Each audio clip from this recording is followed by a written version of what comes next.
मैं अक्सर अपने से पूछता हूँ क्या ढूंढ रहा हूँ मैं। कृष्णमूर्ति जी कहते हैं कि नो दैट विच इज, क्या है वो। मैं सवाल उसी पर चलता। कृष्णमूर्ति जी के पढ़े हैं उसमें जो उन्होंने खुद लिखा है, कहते हैं द प्रेजेंस इज हियर। क्या है वो प्रेजेंस? और जो हम लोग ये चक्र वगैरह बात करते हैं, मुझको लगता है कि जो मैं ढूंढ रहा हूँ उससे इससे कोई मतलब नहीं है।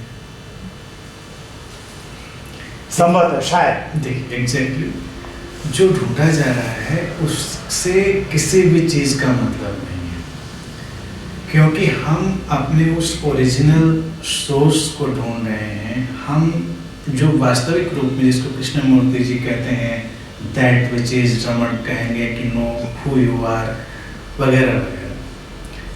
लेकिन शिव या और बहुत सारे जो मिस्टिक्स हैं वो बहुत बड़ा एक स्पेक्ट्रम हमारे सामने रखते हैं।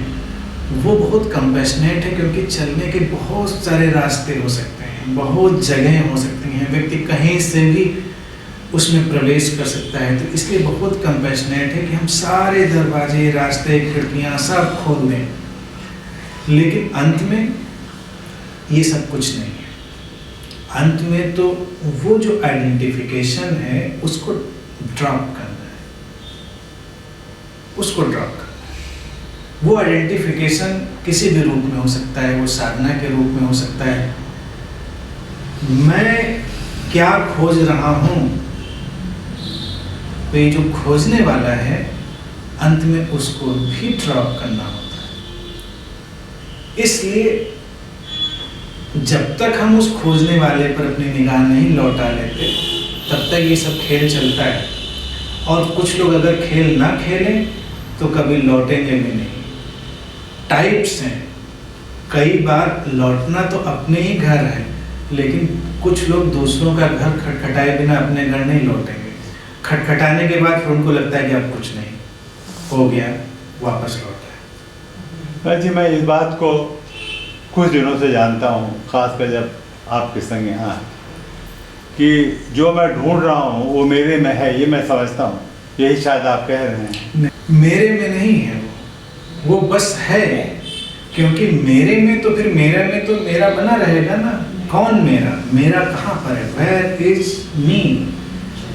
वो जो डिवीजन है, यानी कि कोई व्यक्ति कभी रियलाइज नहीं होता, कोई व्यक्ति कभी अवेकन नहीं होता, कोई व्यक्ति कभी बुद्ध नहीं होता, कोई व्यक्ति कभी समाधि में नहीं जाता।